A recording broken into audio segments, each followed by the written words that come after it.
Moriarty first. Thanks, Ray Anthony. I'm going to hand this off to Susan Moriarty to start, and then David will follow up.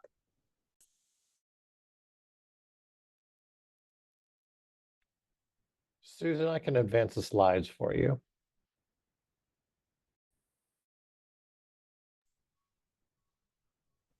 She asked for the call-in number. Susan did. Yeah, I don't believe we have a call-in number. I think she's having problems connecting.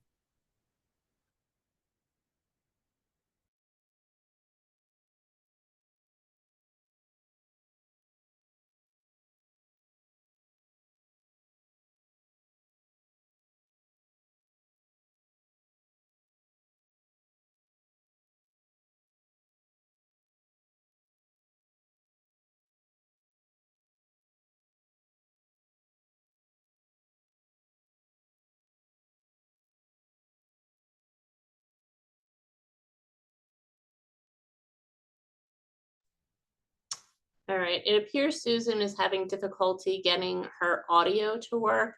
So David, I think we should just get started with the slides, and you can speak to the content as best as possible, and hopefully we'll get Susan to be able to join us. Sure. Good morning, everyone. Thanks for joining us. We'll start moving through the slides.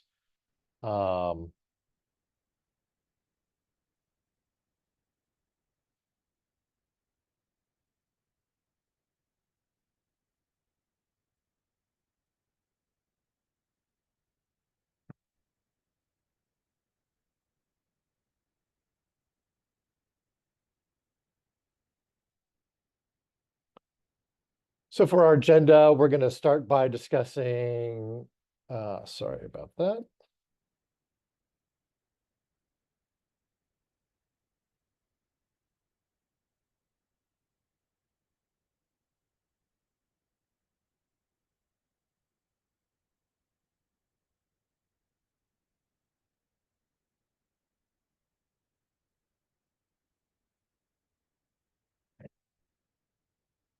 Sorry, bear with me for 1 second, having a technical difficulty.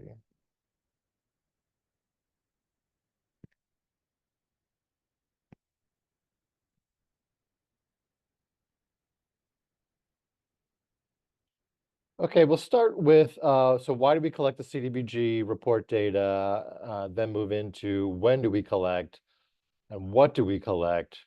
The second part of this presentation will discuss the draw requests in Neighborly and communication through Neighborly. And both of these Neighborly aspects are expanded use that we are going to be using. And last, we'll take some questions.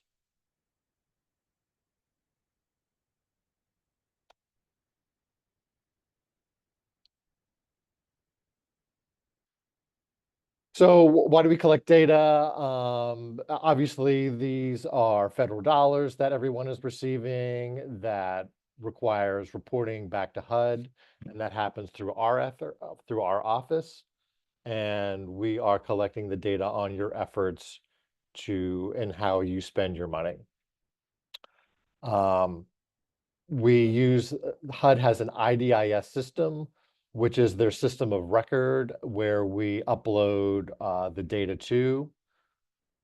We also provide data through our consolidated plan and the annual performance evaluation report, the CAPER. The CAPER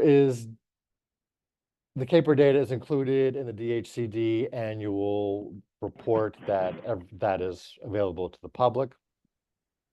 And the communication division may share that data with media and researchers. So this does go out to the media, like we say, to report on what the city is doing and how we're spending these federal dollars. And David, if I can jump in for a moment. Sure. And mute yourself so we don't get feedback.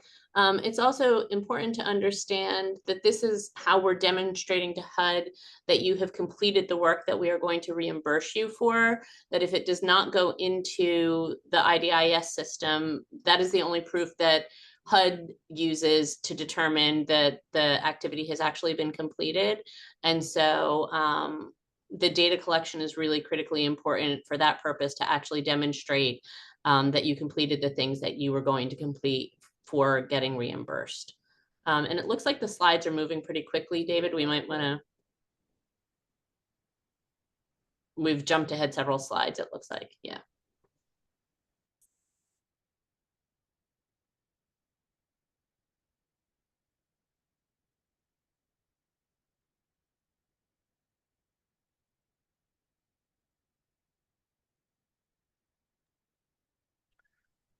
So moving forward, when and how do we collect the data? These are the quarterly reports that everyone turns in that are due the 15th day after the closing of the quarter.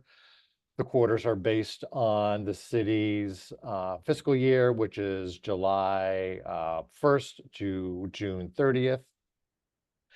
And I believe most folks are familiar with the submittal of their required documents in Neighborly. That has not changed. One thing to note on this slide is there is an annual report, and that is the leverage funds. Some people have been sending it in quarterly. We need it annually. And so that's after July of each year. Susan, now that you're here, do you want to take over your slides? We weren't sure that you had made it yet. Yeah, sorry. I'm sorry for the technical difficulties. I don't know. Who knows why? Sure. I'll advance the okay, so I slides guess, for you, Susan. okay, great. So next slide, yeah.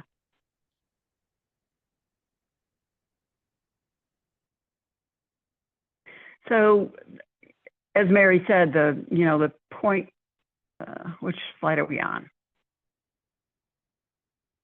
Let's see. I kind of keep moving.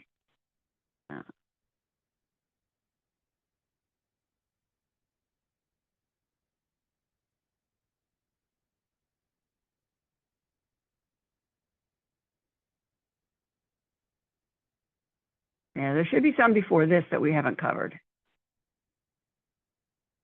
Yes, Karen, we are working on that. I think your contracts this year will have a list of the reports that your specific activities are expected to turn in. We've been working on that, and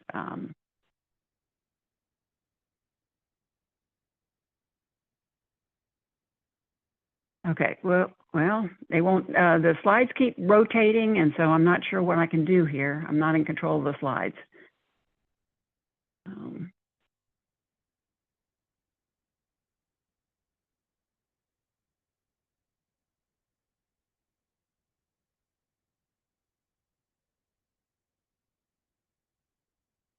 Okay, it looks like we're on slide 6, and we're waiting here for it. Not sure this is where we left off. I think that this is page 2 or part 2 of the quarterly report. There is a part 1. I guess we'll come back to that. Yep. Moved on before I can. Okay, so everybody will need to. Okay.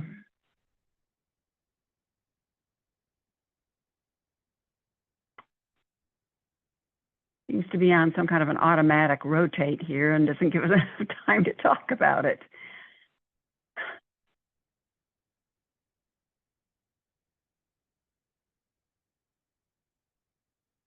Yeah, I think we need to go back to the one that starts with part 1. There we go. There we go.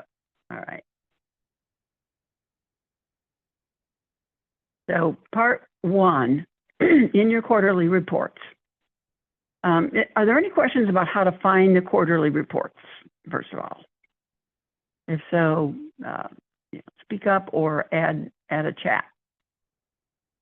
There, it's one of the clicks in the main menu. It's kind of near the bottom of it. And the first part of it is goals. And this is a very brief section where you can talk about progress that you've made, and then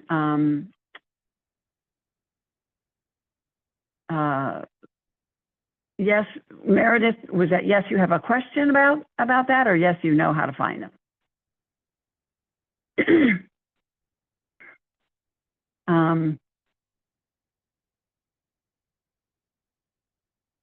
So in part one, basically it's to, okay, Meredith has a question. Meredith, you want to go ahead? Unmute yourself.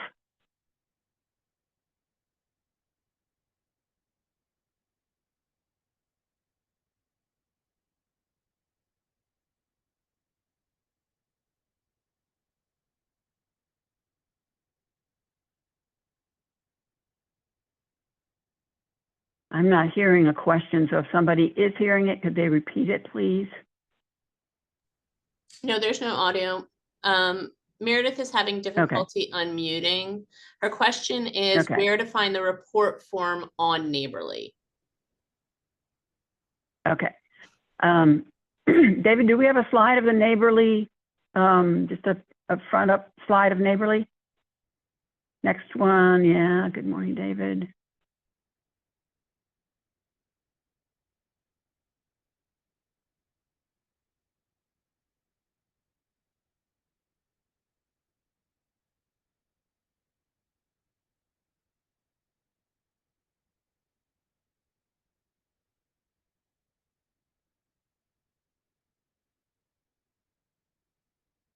Yeah, so it's right down there.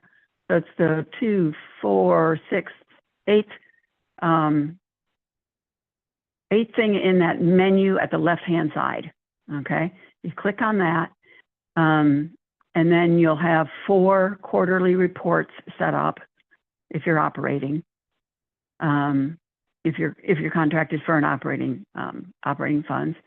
And then part 1 is just really 2 brief things. What progress have you made, and have you encountered any difficulties?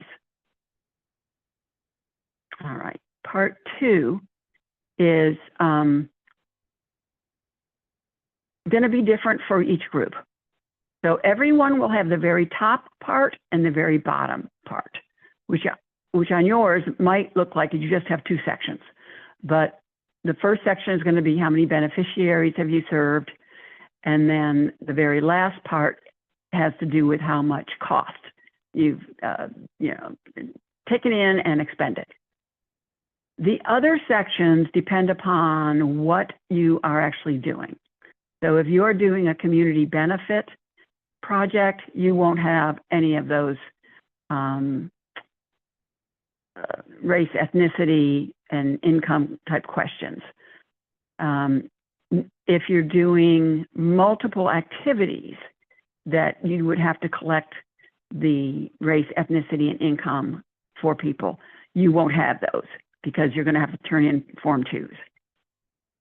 But for those folks that are doing only one activity that is for a limited clientele, meaning you're collecting information on individuals. So that would be the youth programs, the senior programs, any health programs, any public service general programs, education and job training programs. You will have to put in these, the race, the ethnicity, and the income for the clientele. So you must collect that. You must collect it on the proper sheets. Remember, the income numbers change every year. So because the economy is constantly changing, and they're based on the area median income, the AMI, and because that changes every year, that form changes every year. So if you use the wrong year, your data is no good, and your monitor is going to tell you to redo it when they come around. So best to just do it the correct way the first time. Make sure you're using the correct year. There are, let's move on a little bit, David. There are some other things down there farther that are a little bit specific. You get the income form there's a couple of ways. Number one, Carol Lamonze sends it out to everyone. Number two, it is embedded in the neighborly information. So every year we send them that information, and so it is embedded in those. Number three, you can go to the DHCD website, look under plans and reports, and then look under quarterly report forms, and it's in there. And there right now there are several years worth because we've been backed up. Susan, there's a couple of But- questions if we can get to those. And also we should Okay. clarify, I believe we are not going to be attaching report forms to the contracts any longer, that those will just be as Right. examples. They're not going to be for filling out. So you should only be using electronic versions of the forms that you can get Yes. here or from the website. Couple of questions. So Margaret, you had a question, where can we get the income form for this year? Is there a current income form on the website or in the required documents, Susan? That's what I was just answering. Okay. Yes. All right, It's in the document, and it's at the DHCD website under plans and reports, and then under quarterly report forms. gotcha. And then Karen, you had a question about how would you advise handling a section asking for expenditures before contract signing? So just to make sure I understand, I know the practice has been in the past that draw requests have not been submitted until after the contracts are executed, but when David gets into the draw request section, we are changing that now, where we are asking for draw requests to be submitted on a quarterly basis, and then as soon as the contracts are executed, we will be ready to process those for payment. And then Meredith, just an answer to your question, no, there is no submitting of paper reporting forms anymore, and David will cover that in the draw request section, but it's only electronic. So it's either the required document section here or on our website, and there's a link that someone just provided in the chat as well. And so everybody's asking about draw requests. So we are going to open that section of Neighborly after everyone has completed this training, which is something that I think David will get to. So I'm going to say, let's put a pin in questions for now so that we can get through this content, because we only have about an hour left. And so we'll start with the questions after the one that Carol Ott just asked about where the draw requests will go. And we'll start with those questions after we finish all the training content. So Susan, back to you. Great. Okay. David, can we go back to part 3? Yeah. Nope. Yeah, let's just look at part 3. Yeah. Okay. So this is the main narrative place. This is where you should put in, what you've done, pretty much. What you've done, how many people you've helped, anything that you feel like is important for us to know. This is the main narrative place right here, okay? Okay, so then part 4, David, thank you. So here are the forms, and a couple of them are actually gonna be going away because we've combined some forms. Form number 1, public services, public facilities improvements data. I'm not sure about that one. I know that, so here is Form 2. So this PM Form 2 right here, and it says only required if you're a subrecipient. This is required if you cannot report those individuals in Part 2. Okay, so here you go. This is the form. This one is for, you can tell what year it's for by looking here down at the bottom. This is for federal fiscal year 2024. Remember, the federal fiscal year is a year behind us. So this is for the year that we are currently in, even though our city fiscal year is 2025. So this is the year that you should be using if you're going to be reporting coming up at the end of this month, right? We need to have this information to report it to HUD. It's agglomerated with a whole bunch of other information. There's no names on it. There's nothing that's personally identifiable information. The number that you have in cell 23G at the bottom here is a total. That number must match the number, move down a little bit, David, please, that you end up with in cell 44, it looks like it might be K or L. Those two numbers, you have to have the same. If you have a person who's not willing to give you their income information, we cannot count them. That's really the bottom line. HUD will not allow us to click save if those two numbers do not match. So just be aware of that. If you've got someone who's declining to give you information about their income, you can help them, but you can't count them as having helped them. They don't, you don't get credit for that, really. So that's the way that goes. This form is basically the same as the one that's in Neighborly, although the counting of Hispanic beneficiaries is different. And that one, it's different. It's different. I don't know. I can't explain it to it. In the interest of time, because we have a lot of training to finish in the next hour, can we keep this high level, and anyone who needs help on individual reports can contact Susan and we can set something up. But I don't think that we have the time now to go through individually every single reporting form. Yeah, okay. Let's go back to wherever, David, Let's you go back think to the we should go. slides. Yeah.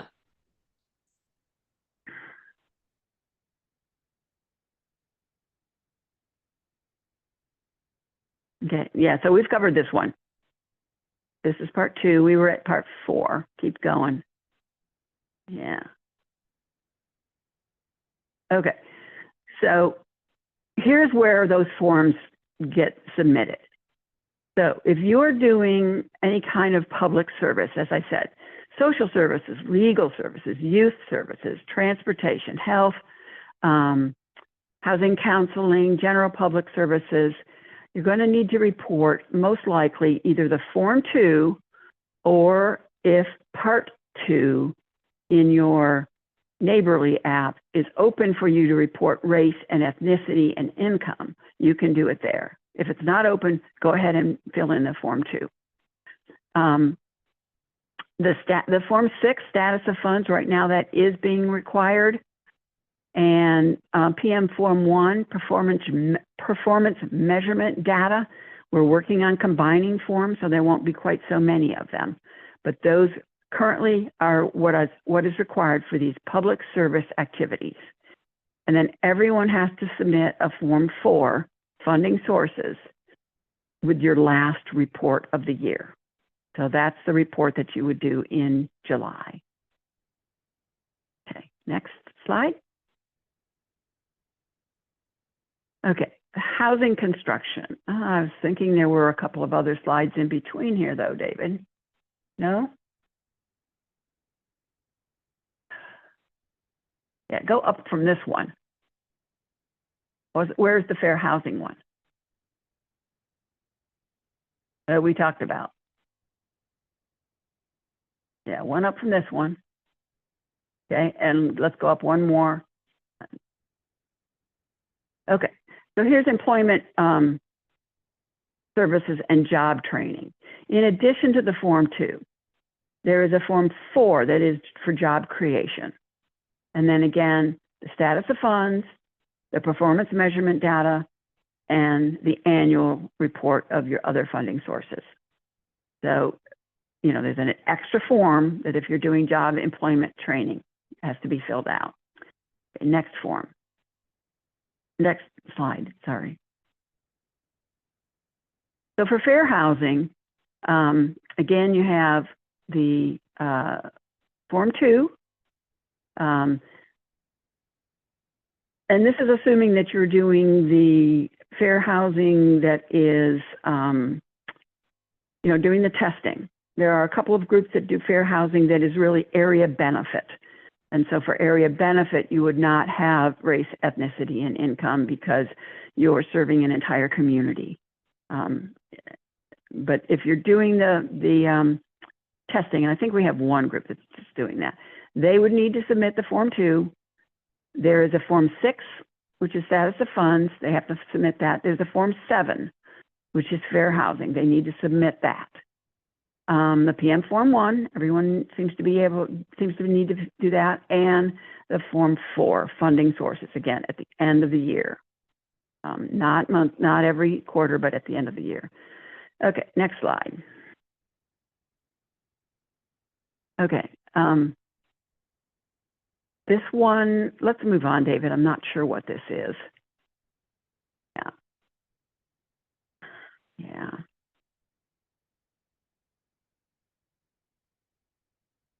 Yeah, move on one more. Because this is all kind of understood, I believe. Okay. This is getting into yeah, this the is all new- general stuff. They're out of order somehow.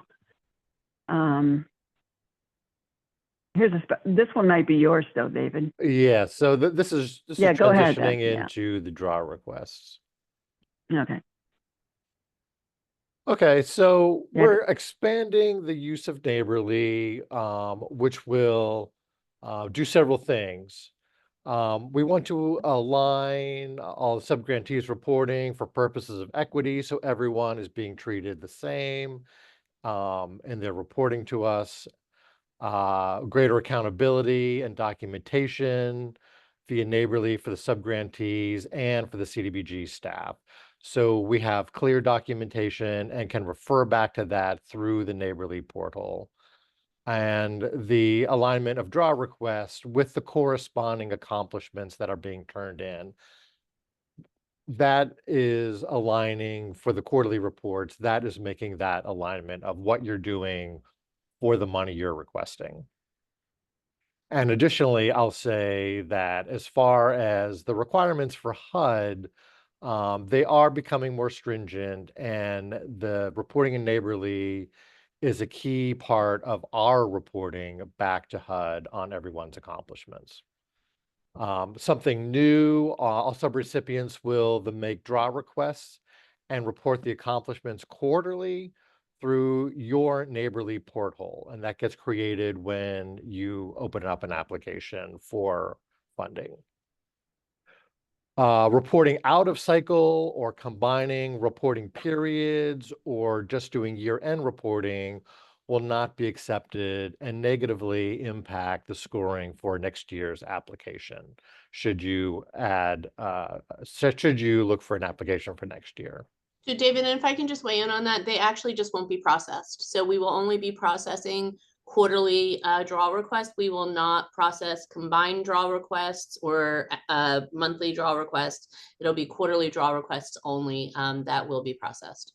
And if they are turned in a format different than that, we will ask for them to be fixed to fit the quarterly format, but also it's not that quarters should just be piled up until the end of the year. The reporting needs to take place on the quarterly basis, and failure to do so will also be counted in scoring for future grant applications. And this is really necessary because we cannot draw, the city cannot draw reimbursement from HUD until we have your draw requests, and then we submit that to HUD to pay the city back. And we need to be more timely about that on our side as the grantee that receives this money from HUD, and to get the city reimbursed faster. And so that's part of why we're moving to a quarterly draw request process, so that we will be requesting our reimbursement for your reimbursement from HUD on a more timely basis. Thanks, Mary. The reporting reminders will be generated in Neighborly and sent to you as an email notification through however you receive emails. Again, the reporting period, the reports are due the 15th day of the month after the closing of the quarter, and we are following the city's fiscal year, July 1 to June 30th. And a special note for Q1 of CD50, which is the quarter that just ended, there was an deadline extension until October 31st for those reports. So what will be reported for the draw request? What do I have to do? Like Susan was discussing, you report on your accomplishments based on your application and your award. You complete the CDBG reporting documents that capture your accomplishments for that quarter. You'll upload those in the designated areas in Neighborly. If you have a question about what document you need to fill out, where that document needs to be uploaded to, please ask your CDBG monitor. Request a payment via Neighborly draw request tab. So this is getting into actually requesting funds. So like I said, we are using more functionality in Neighborly, and we expect to keep expanding on our use of the functionality. Requesting the draws through Neighborly, you're able to track your fund status, if it's been dispersed, if it's pending, what is going on with that draw request. Documentation of the fund use and request is captured in Neighborly, and you can refer back to that should you need to, and that's also documented for CDBG reporting purposes to HUD. We will continue to use the CDBG draw form, which I believe everyone is familiar with. This is based on the budget you put into your application. This will need to be uploaded as the backup documentation for each quarterly draw. Now, when you're making the draw, you won't be drawing on specific line items of the budget. You will be making a draw based on your activity that was stated in your application. So you may have 1, 2, 3, 4, 5, or 6 activities. You would be putting specific amounts based on the activities that you're drawing down on. David, if I can just pop in for a second, I just want to emphasize that the difference here, starting with CD50, is that you will be required to submit substantiating documentation for your draw requests at the time that you submit the draw request. So any invoices that you've paid, payroll reports, basically anything that is needed to back up the draw request that you're making. And that is a change from prior years, but in order for us to be following proper accounting principles, we need to have that backup documentation. It also gives our financial monitors the opportunity to review the draw requests at the time that they come in, make sure that everything aligns and all the supporting documentation is there, and then it can be processed for payment. If supporting documentation isn't submitted, then the draw request will get rejected and sent back for the supporting documentation to be uploaded, and won't get processed until the documentation has been provided. Okay. So when you're in Neighborly and making that draw request, there is a visual representation of the funds dispersed and pending and remaining. This is set up so you cannot overspend what your award was. And this will be the central location for all the draw documentation. Again, for you to refer to should you need to, and for the CDBG staff to take a look at. So let's jump into some visuals, some screenshots from Neighborly. So the first section, we were discussing the reporting of your accomplishments. When you open Neighborly and you're going to do some reporting, this is what your porthole would look like. In the first red box, we refer to these as the tabs. So this reports tab, you would click on, which opens up the reporting module, which is shown in the second box. So it tells you what you're looking at. The blue box then is the 4 quarters the representation of the 4 quarters, and you click on each of these as you're reporting on that quarter.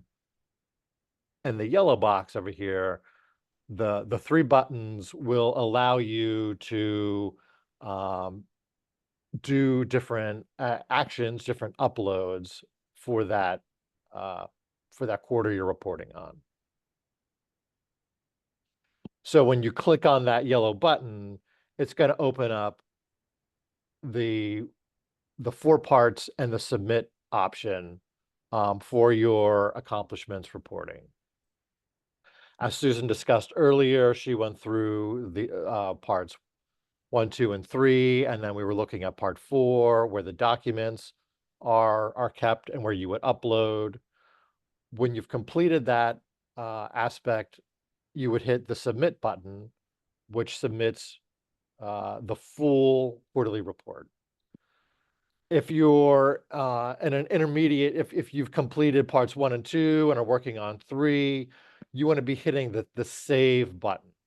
The complete and continue button will kind of close out that page and move you on to the next page. Always remember to save whatever data you've entered into Neighborly. If you do not, and you click on the next tab or the next part, you're going to lose the data that you've entered, and you'll have to go back and enter that data again.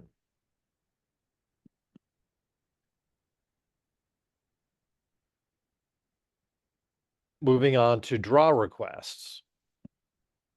So looking down further in the red box, in the draw request tab, clicking on that opens up the draw request module. And you can see an example of how to add a draw request. The yellow box, clicking on that allows you to add your draw request.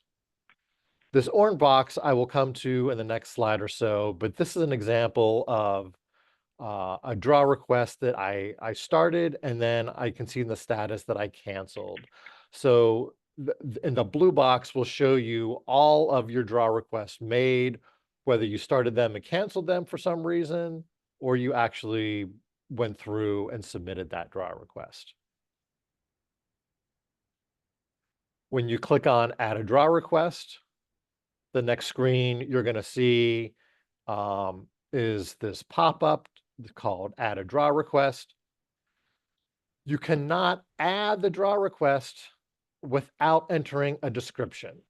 And this is where I'd like to talk about a naming protocol for CDBG, so we understand what you're submitting and for you to refer to later should you need to in a organized way. So what we're asking is on the second bullet point there, for the naming protocol, to use your organization name with an underscore. If it's draw 1, draw 2, draw 3, whatever the draw is, and then please add on, so we're all clear that we're working in CD 50 or 51, going into the future. Let's be clear on what CD year we're working on. So that would need to be entered into the description before you can click the add button to add that draw. Another aspect in the third bullet point there is the naming of any kind of documents that are getting uploaded.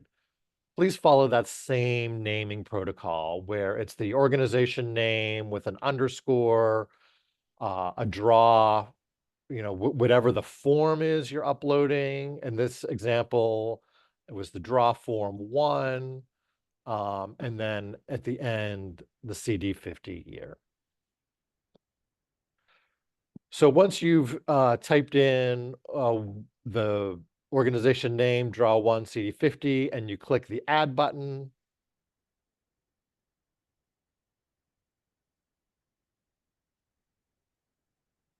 that's going to bring you back to the draw, actually uploading your documents to the draw. So this is the next screen you will see.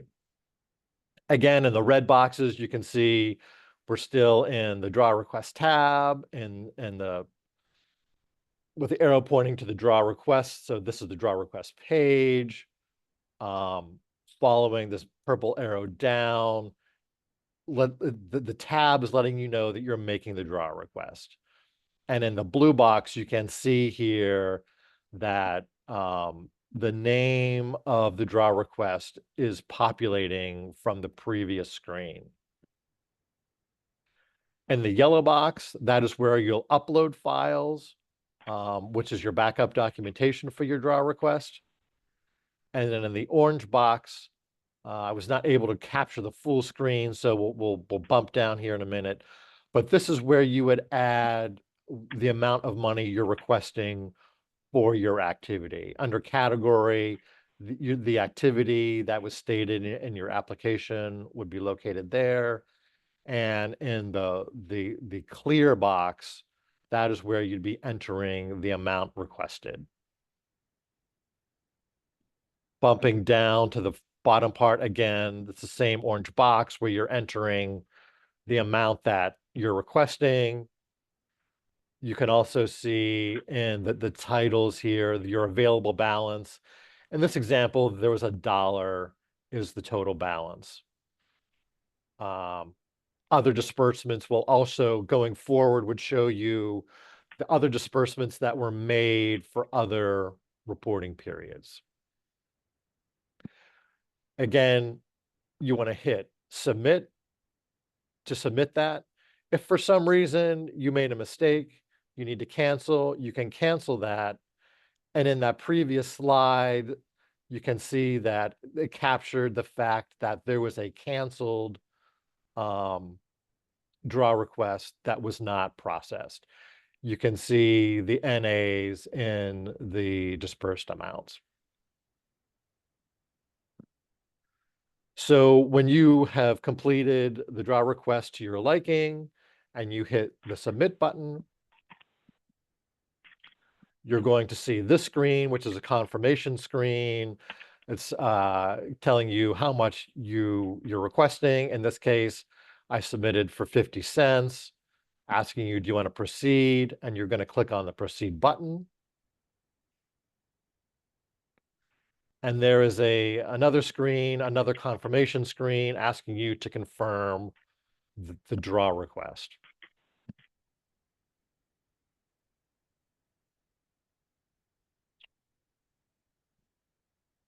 Coming back to the draw request page, again, and the red boxes are showing us where we are.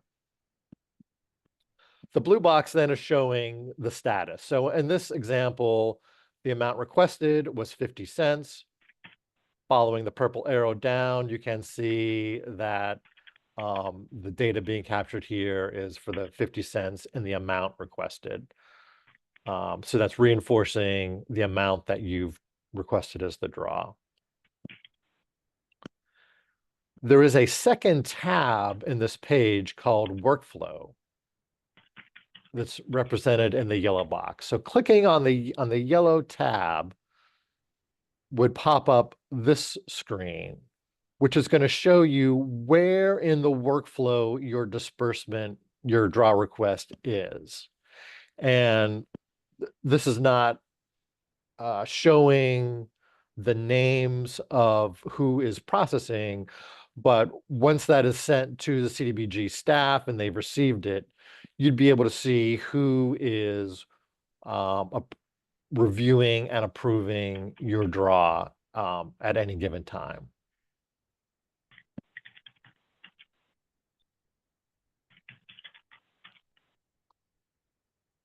So kind of pulling back out, so we're just on the draw request page. You can see here the orange circle is the visual representation of, you can see by the color coding, 50 cents is pending. Once that is dispersed, it'll turn to green. In the yellow box, it's showing where your draw request is. It was submitted. The workflow, no one has reviewed this yet because it was not sent to anyone in this example, but you would see here if it was reviewed by the first person. So we have a two-layer approval system. So that is the representation of the workflow number 2. So you'd be able to see if it's with the first person or the second person in the workflow. And the details column, we're showing the name of your draw. So as you accumulate draws, you would see multiple lines that are saying draw 1, draw 2, 3, and 4. The requested date, the requested amount, and it would let you know if it's been dispersed or not. And again, in the green box, it's representing a draw that was canceled because of, in this example, I did not name it properly. I noticed that before I submitted for a draw, so I canceled it and I corrected that and submitted for the correct draw represented in the yellow box.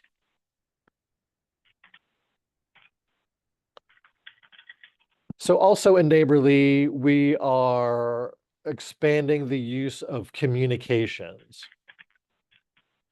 And that is through the use of a task. A task is generated in Neighborly and sent as an email.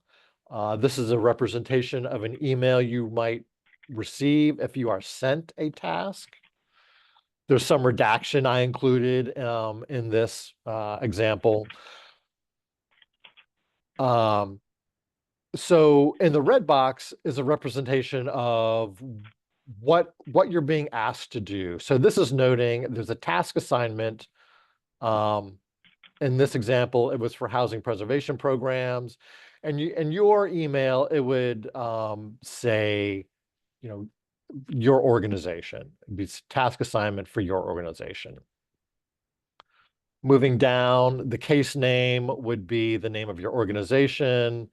The case ID would be the specific identifier of your application for that CD50 for the CD year. Moving further down into the blue box, it's showing you the task status, that this is active. The task subject, which gets generated as the task is generated. And the subject of this was regarding funding. The task can have a due date. In this case, it was 5/10/24 that the task needed to be completed. And the task details would be the body of what is being asked in the task, letting you know to do something. In the yellow box, it is showing who the task owner is.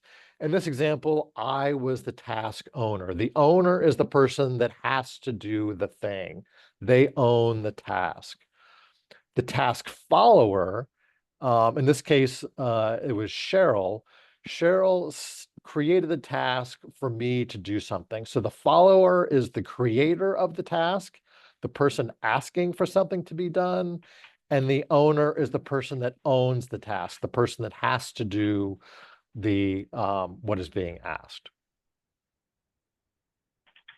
So this is the email that you would receive if you are sent a task.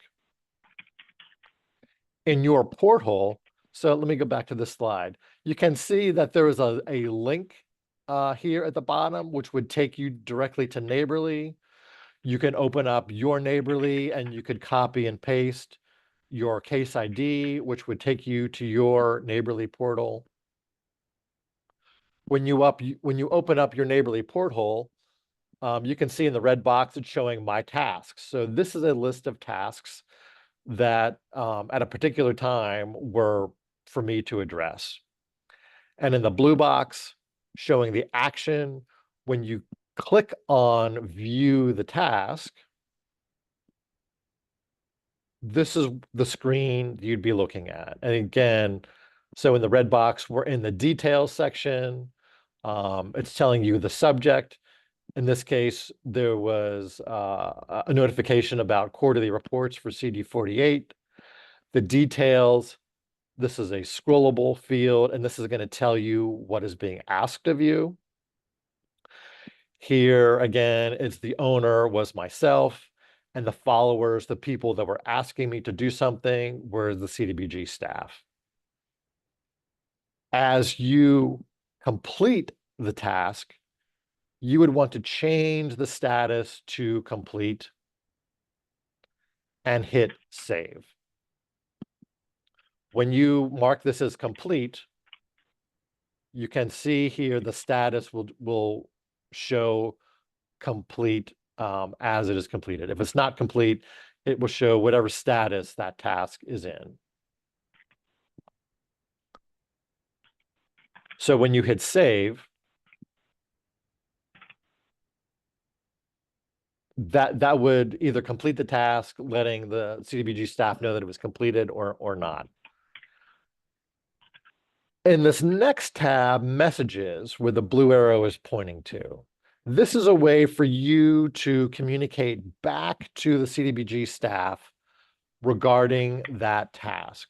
Let's say you weren't clear on what they were asking, you needed more information on what was being asked of you. You can click on this tab, and the screen you're going to get will look like this. Again, in the red box, it's showing you're in the task. In the larger blue box, we're in the messages tab, and you can type in your message back to the CDBG staff, letting them know whatever clarification you needed. You must, to send that back, you must click on the little door icon here under the purple arrow. This is what will send the question back to the CDBG staff.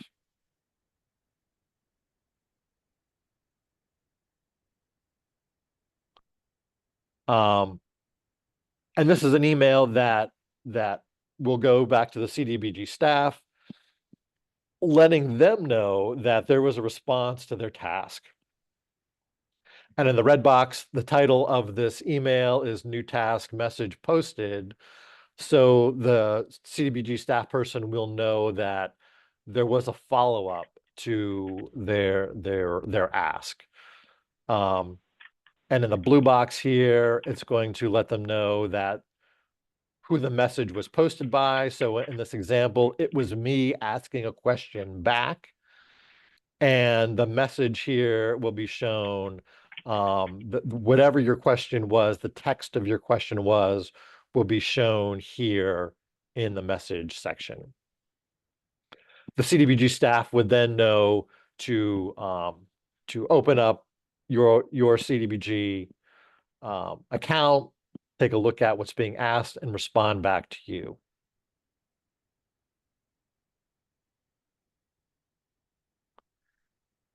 This is the final kind of email in this chain of events.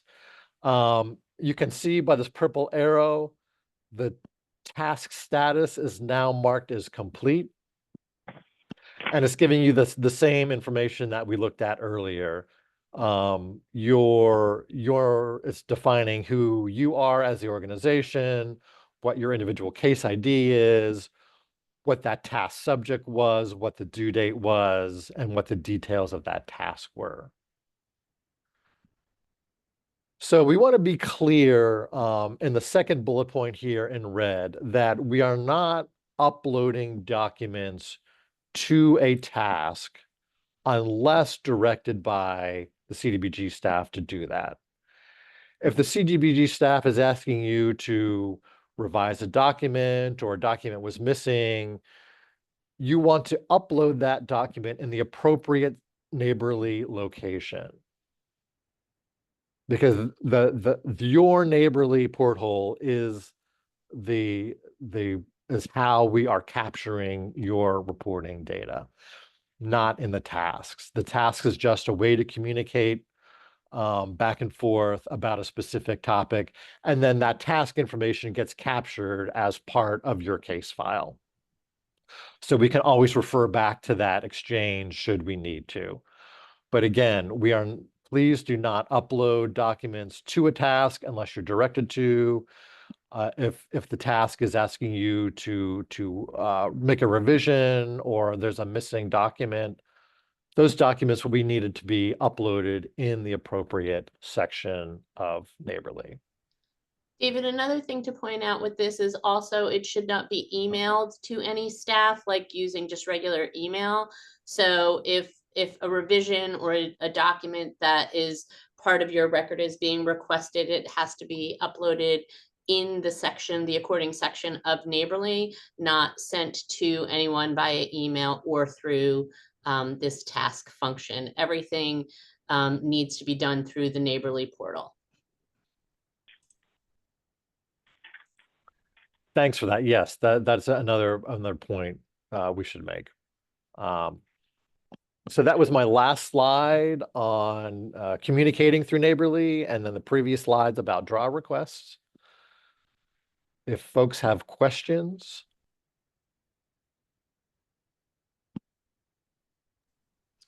So there are several questions in the chat, some of which Susan has answered, but I'm going to go back through. And one of the things that I failed to mention at the beginning was the status of the CD50 contract. So in a meeting with HUD yesterday, we found out that our annual action plan has been reviewed.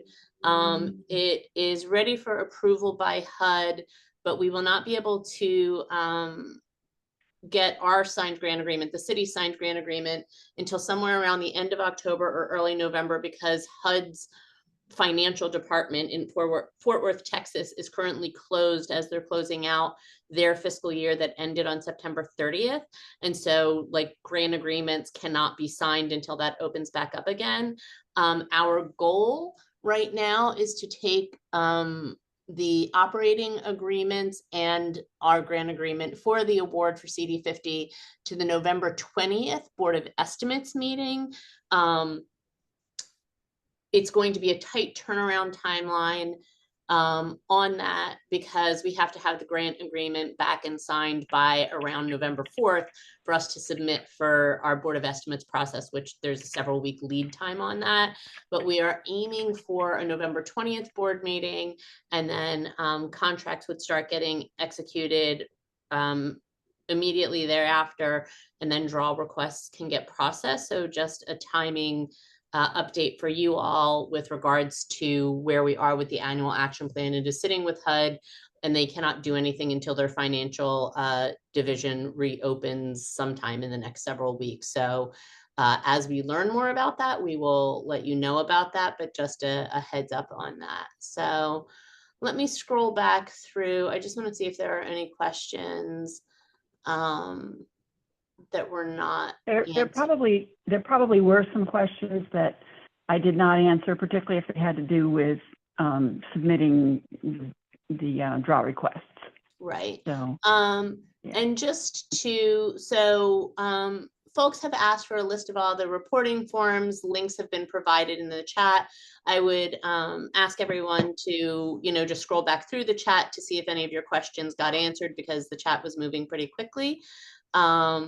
And just as a reminder, no paper form should be filled out for any reason and sent to anyone. Everything is now a Neighborly upload. Everything is getting done in Neighborly, uploaded using electronic forms. So no paper at all. Paper forms. I think most of the questions are really just about the forms themselves. And if anyone wants, specific additional support, please reach out to your monitors or Susan, and we can get something set up for you. If you have questions about the specifics of the forms. But I actually want to open the floor. Actually, we're getting more questions, so let me go through these. Okay. All right, so Carol, I see that you're going back and forth in the chat with Susan. Please set up a time to meet with Susan and your monitors to go over all of your questions, because I'm concerned that we will not get to all of them in the chat. And I don't want the chat, which will go away after we end this meeting, to be the repository of answers for you. So please set up a meeting with them. So the question about the draw request. So the draw request should be submitted The first quarter draw request should be submitted by the extended deadline of October 31st so that they are in the system and waiting, so that as soon as your contract is executed in hopefully that like late November, early December timeframe, we will start processing those for payment. So you should not be postponing any quarterly requests. They should all be getting submitted, and then as soon as your operating agreement is executed, we'll start processing those for payment. So the only extension is through October 31st, not waiting until your contracts are executed. And I understand that this is a change from prior years, but we are going on the assumption that you will eventually get to an executed contract, and we want the draw requests sitting in Neighborly waiting, so that as soon as the contracts are executed, we can start getting everybody paid for the first quarter. And I would note that this obviously will be several months sooner than in prior years, and that is kind of the goal, is to try and get you your first reimbursement as quickly as possible. There were suggestions for other trainings that we will definitely look at and get out to folks, but again, please do reach out if you have questions, that you can set up time with your monitors to go over specific questions. Question about, do draw requests have to be submitted at the same time reports are due? They don't have to be submitted at the exact same time. They just have to be submitted by the quarterly due date, which is for the first quarter will be October 31st. And then for every subsequent quarter will be the 15th of the month after the quarter close. So like if you want to do your reports, the first day after the quarter close, and then your draw request 5 days later, that's fine. It's not like you have to submit them at the exact same time. They just have to be in by the due date. There's some questions at the very bottom about where to find the report section. Maybe David wants to walk through those. Yeah, David, if you can show where the report It looks like section there's a couple people. is.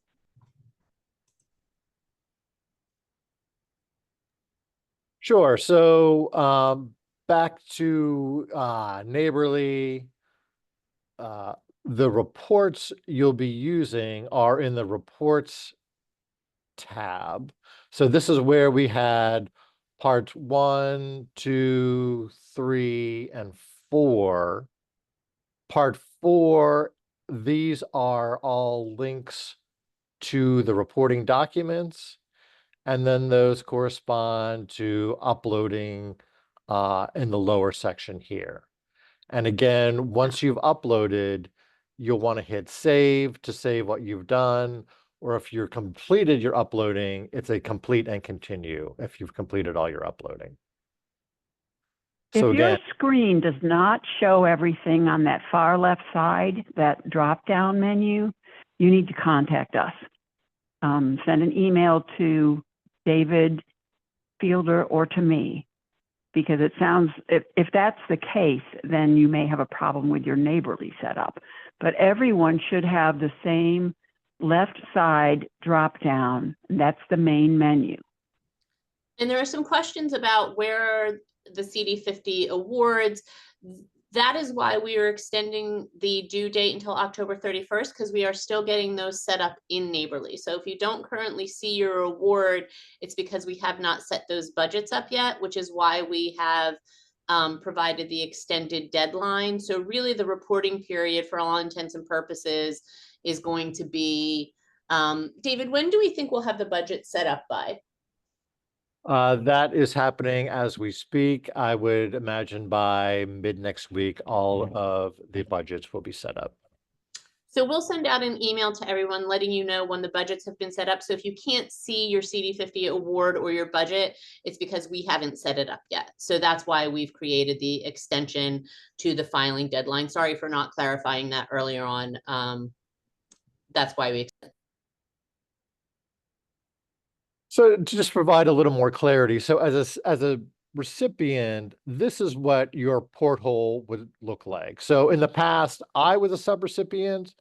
For the city, I was the director of the Office of Rehabilitation, and we received operating and capital funds from CDBG. So I'm very familiar with the reporting process of Neighborly. And so this would have been my porthole as the subrecipient. Again, we looked at this in the slides where here's the list of tasks that I would have had to address. Scrolling down, here are the grant awards.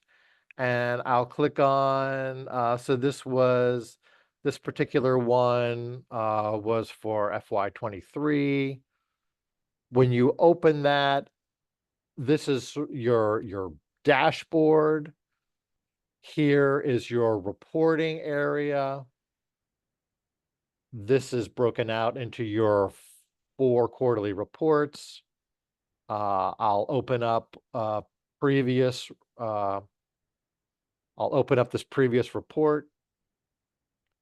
You can see for part 1, I listed out goals that I had, the accomplishments, what the accomplishments were for those goals. Part 3 was the narrative where I described what we were doing. Part 4, so to be clear, this is a previous iteration of the document. So this is a snapshot of FY23. FY25 will look different again because this is a snapshot from 23. It becomes a static at that point in time. So here again, this is part 4. This is the list of documents that would need to be turned in. For my reporting, I did not need to turn in all of these. I needed to turn in some of these, and that will be communicated to you through your monitors. When I completed those And through your forms, contract? the monitors will be letting the subrecipients know what documents are required for their reporting via a task. So we'll capture that information for clarity. It's also going to be in their contracts, though, as it always has been. So, and this lower section then is where the documents will be uploaded. And then there would have been a save or complete and continue button down here for me to save what was uploaded. And just to clarify, when Susan says in the contract, the change that we're making this year is that they'll be listed, I think, just as a list in the contract and not necessarily as the physical examples that you used to get before, because we don't want anybody making the mistake of trying to fill them out in paper and submitting them in paper. So it will be list format of just saying, hey, here's what you have to do, but the actual ones, you'll either go to the website or to here to pull down the forms.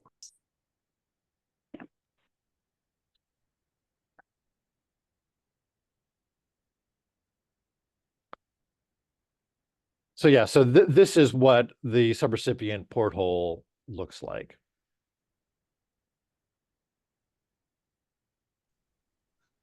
If anyone has additional questions, you can either put it in the chat, or if you want to come off mute and ask specific questions, please feel free. We have about 15 minutes left in the session.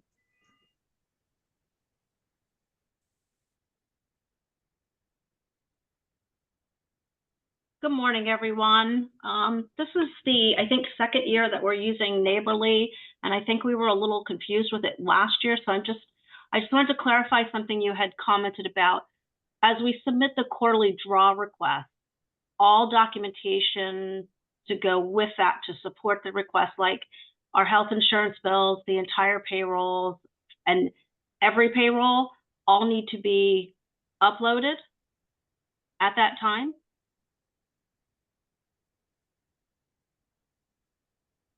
So I think we can go over and figure out what the appropriate supporting documentation is, but it's really just to substantiate the money that you spent. So we're not talking about, like, you know, financial review documents for year-end closeout. We're just talking about the things that would actually substantiate that those bills were paid. So we will get with the financial monitors in the next few days to kind of talk that through and see if we need to provide any updated guidance on that, Brenda, in terms of, you know, what will be considered substantiating documentation for draw requests. Okay, thank you. Sure. And just to note, we realize this is a new process for everyone and that we're making a lot of changes and that the timing is off a little bit. But we also felt that these changes were really important and necessary and would really help everyone. And we wanted to get them rolled out for CD50 and not wait another year. So it might feel a little bit clunky right now. You know, we were kind of running to catch up to get it done. And we appreciate your patience with us as we kind of work through, you know, certain questions that remain unanswered or not providing clarity about certain things.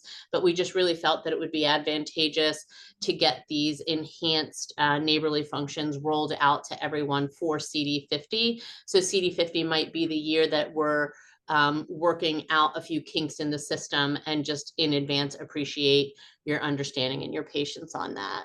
And then there's a few more questions. This When is doing Fanola. contract, I'm sorry, I've asked the question a couple of times about timesheets. We haven't had to supply them before, and you're saying now we have to, you know, have our invoicing and documentation to support it. Is timesheets included in that? so as I just said, we will get with the financial monitors and talk through what the substantiating documentation will look like, and we'll get back to you guys on that. So question about contract negotiation.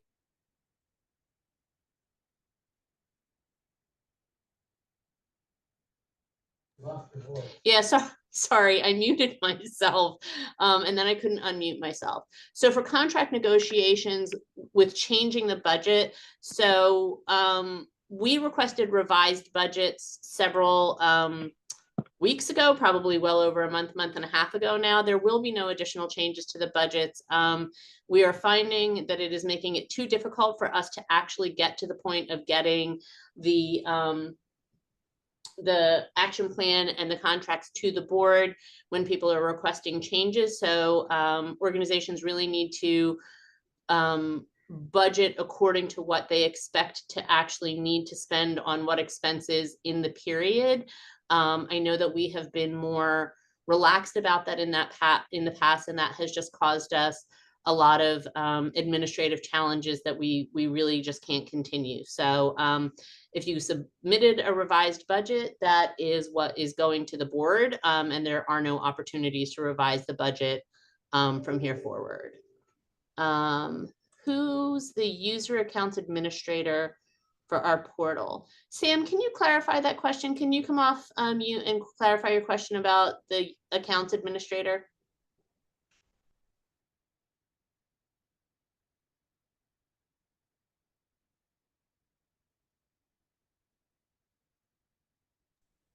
Folks seem to be having trouble coming off mute. So David, there's a question, two questions about account administrator. And I'm not sure if it's an account administrator versus various staff. Can you take a look at the chat and see if you can answer those? Yeah, I'll try my best. So the Neighborly, the owners of Neighborly are the account administrators, as I think of it. They, if you need to change a password, if you have kind of technical questions about Neighborly, Neighborly would be the point of contact for that. If you're talking about uploading document locations, or what documents you need to upload, or draw questions about draws, submitting draws, canceling a draw, changing a draw, that would be the CDBG staff. Kind of the first point of contact would be your monitor, be it financial or for your capital or your operating money. The second line would probably be myself to look at a situation.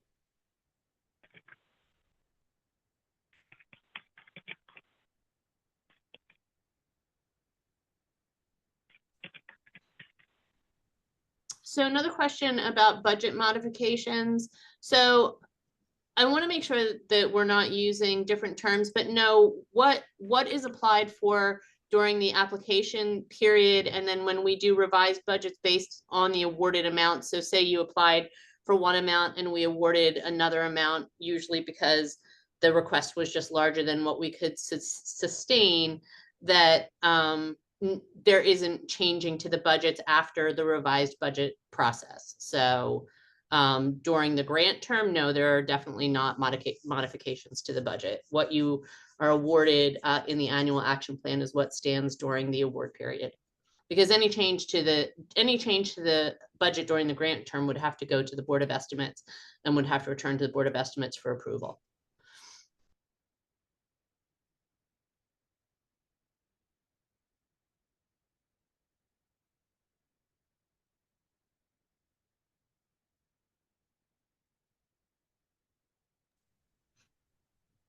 We have a few more minutes. Are there any other questions?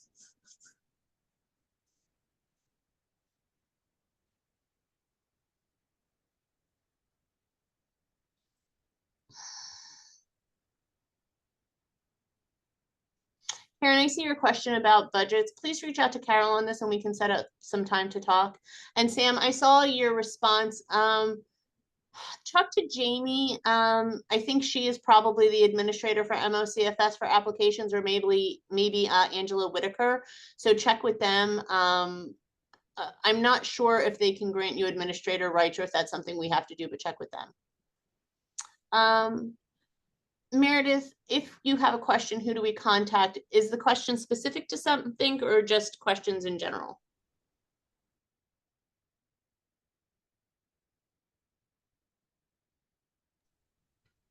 I would say that your first line for questions is to reach out to your monitors, or if it's a contract related question, then to reach out to, reach out to your monitors. If it's questions about the process, reach out to your monitors on that. And if it's a question about the contracts or the budget, then reach out to your contract officer.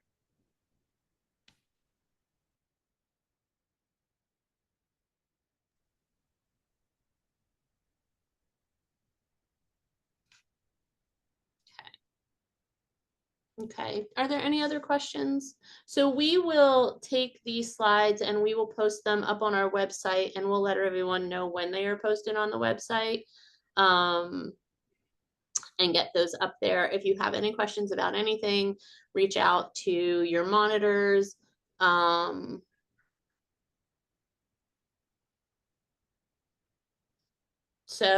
I know that there are several questions about the budgets. I'm going to connect with Carol and we'll talk through that, and we'll reach out to you guys individually on that. But this will go up on the website.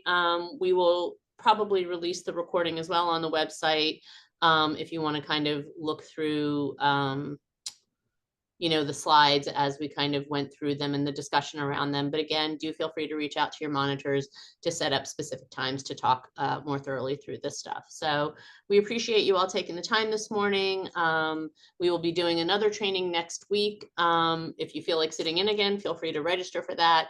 But it's meant to just provide another opportunity for the subrecipients who couldn't make it this morning.